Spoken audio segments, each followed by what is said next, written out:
Environmental scan. Okay. Hi, Joe. I am a nursing student. I'm coming here to do an IV for pain medicine. My name is Lacey. I'm going to go ahead and shut the curtain for privacy.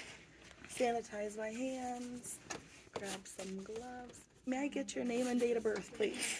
Joe Smith, 10-5-52. Okay, and may I get your allergies? Sulfa. Okay, so I have a doctor's order here for morphine. What rating of pain do you have today, Joe? An 8. Okay, so we're gonna go ahead and gather our supplies, and I'm gonna first do my medication order. So my order here for my morphine is we're gonna give 2 grams of morphine every 30 minutes, so we're gonna give a dose. And what I have supplied is 10 ml or 10 milligrams per ml, so I've calculated this out, and I'm gonna give my 2 milligrams, which ends up being 0.05 ml a minute. And what we'll look out for, well, it is compatible, so we're going to go ahead and check here. And the compatibility is with normal saline, which is what we have running. And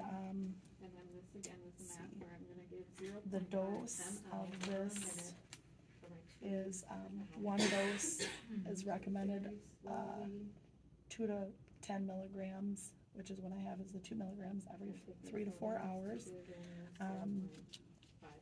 And I'm already stated that I'm going to be giving the 0.05. And it is compatible, and we're going to give this over 4 to 5 minutes, which I've already chosen the 4 minutes. And then the morphine, we're going to check for any signs of overdose, sedation, respiratory depression of less than 10 breaths a minute. It could cause also GI upset or distress as well, and constipation. And once we've gone through all the side effects in that, we're going to go ahead and drop the medication. So for sakes of the practice here, we're going to pretend that this is an empty syringe. Go ahead and clean the top of this for 30 seconds. We'll pop that off, clean it for 30 seconds.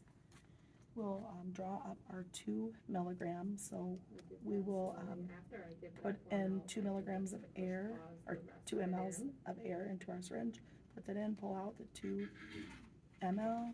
We've got that drawn. We keep this capped on so it's sterile. We'll bring that on over. We're going to go ahead and put on our gloves, and then we'll assess his sight to make sure that his sight looks good. And we're going to feel just to make sure that there's no infiltration there. We're going to pull up the arm, make sure there's no liquid that's been infusing or leaking underneath here. Any pain here at all, Joe? No. No, okay. So everything there looks good. And we're going to go ahead and put our roller clamp on. We're going to actually give it in the port closest to the patient. So we can also bend this up here. So we'll go ahead and take our alcohol, and we are going to cleanse this for 30 seconds vigorously. It's been 30 seconds. We'll take our saline flush. We've already checked, make sure it's not expired, it's intact, which I've already done that. We'll take out any air and push that up. And we're going to go ahead and put that on there, and we're going to pull back and see if we get blood return, which we do. And then we're going to go ahead and use the push pause method to go and flush what you need per policy. So it could be 3, 5, 10. So I went ahead and flushed that. And we'll go ahead and pull that off.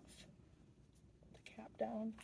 Go ahead and use another alcohol wipe. And I've opened this, and for safety or sake of the video, I'm just not opening it.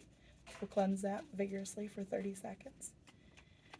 The medication, we'll go ahead and pull this off and attach that. And it is 0.5 over 4 minutes. So we're going to watch our clock, and we're going to push that as directed. And let's say the 4 minutes is up. We'll go ahead and pull this off. Go ahead and take another brand new alcohol swab and we'll scrub that vigorously for 30 seconds. We'll go ahead and open up our other IV flush, and that's opened. Take the cap off and make sure all the air is out. We'll go ahead and attach that, and we're going to actually flush the IV line the exact same way we gave the medication. So we'll go ahead and flush that at 0.2 over 4 minutes, and let's say that's done. Go ahead and clamp that off. We'll open that clamp back up and let it run. And we'll go ahead and take off our gloves. Make sure we put our needle in our sharps container. We'll wash our hands. Ask Joe if there's anything else that we can do for him and clean up our area. And then we'd want to come back and reevaluate and check on him in about 30 minutes to make sure what his pain level is. And make sure you document